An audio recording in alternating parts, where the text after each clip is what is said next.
क्योंकि जब से मैंने आपका दर्शन किया है तब से मुझको शांति मिली है, मेरे दुख कम होने लगे हैं। इसलिए हमारी चिंता का नाश करते जाइए। भोवो साधु क्षणम तिष्ठ, एक क्षण के लिए रुक जाइए। नारद जी को आवाज लगाई, नारद जी चल पड़े, उनके पास में पहुंचे और कहने लगे कि हे देवी, तुम क्यों दुखी हो और क्यों रो रही हो? आज इन्होंने कहा कि हे महाराज, मैं इसलिए दुखी हूं कि जहां पर मैं बैठी हूं ये वृंदावन है और मैं जब से यहां पर आई हूं, हमारे ये दो पुत्र हैं, अचेत अवस्था में पड़े हैं, ज्ञान और वैराग्य। अब बताइए, क्या ऐसा संभव है कि माता जवान हो और पुत्र बूढ़े हो जाए? ये कैसा समय आ गया है। मेरे दोनों पुत्र ज्ञान और वैराग्य बूढ़े पड़े हुए हैं और मैं जवान हूं।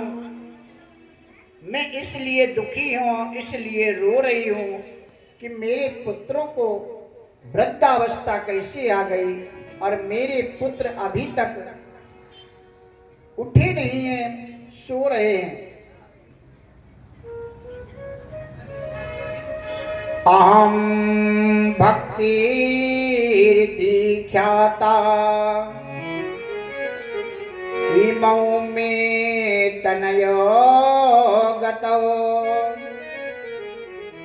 ज्ञान वैराग्य नामानो काल योगी निजर्जरा। ये जर्जर हो गए हैं काल के वश में आकर के। अब हमें ऐसा उपाय बताइए कि ये नवनीत हो जाए। नारद जी ने कहा, देवी आप कहाँ रहती हैं, कहाँ से आई हैं, हमें पूरी कहानी बताएं, फिर इन पुत्रों को हम अचेत अवस्था से निकाल देंगे, ऐसा मेरा विश्वास है। भक्ति ने कहा, उत्पन्ना दृमणेशाहम्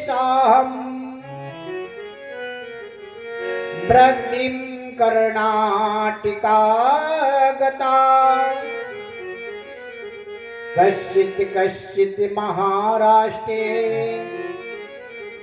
गुर्जरे दीर्णतां गतः। हे ऋषिराज, मैं द्रविड़ देश में उत्पन्न हुई हूं और कर्नाटक में मैं बड़ी हुई हूं।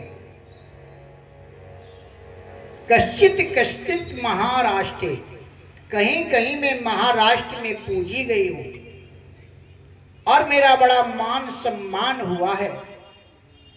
लेकिन जब से मैं गुर्जरों के पास में आ गई हूं तब से मैं बेकार हो गई हूं। गुजरात में मेरी कोई पूछ नहीं है और जब से मैं इस वृंदावन में आई हूं तो मैं तो तरुण हो गई हूं। लेकिन हमारे ये पुत्र अचेत अवस्था में पड़े हुए हैं। ऐसा कोई उपाय बताएं कि मेरे पुत्र पुनः फिर से चलने फिरने लगे और तरुण हो जाए। नारद जी ने कहा, देवी तुम चिंता मत करो, मैं अभी इनको जगाए देता हूं। और नारद जी ने उनके कर्ण बिंदुओं में सुंदर शब्दों को, भगवान के भजन को, भगवान के कीर्तन को करना प्रारंभ किया।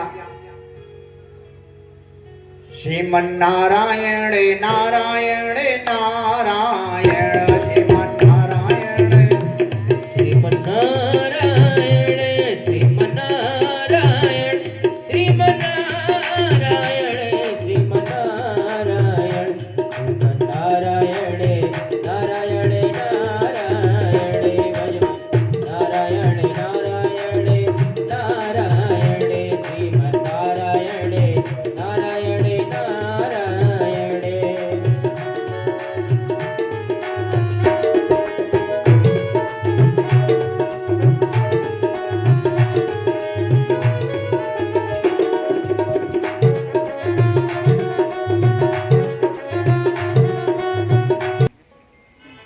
लेकिन फिर भी ज्ञान वैराग्य नहीं उठे। वेदों का अध्ययन पुराया, स्वस्ति न इंद्रो वृद्धस्रवाहा, स्वस्ति न पूखा विश्ववेदा, स्वस्ति न तारचो अरिष्ट नेमी, स्वस्ति नो बृहस्पति दधातु। स्वस्ति वाचन का पाठ किया, वेदों का सारांश सुनाया, लेकिन जब सब कुछ सुना दिया तो वो उठ कर के बैठे और जमहाई लेकर के पुनः सो गए। अब नारद जी को चिंता हुई कि अरे, मैंने इतने वेद पुराण सुना डाले और इनको अभी तक अचेत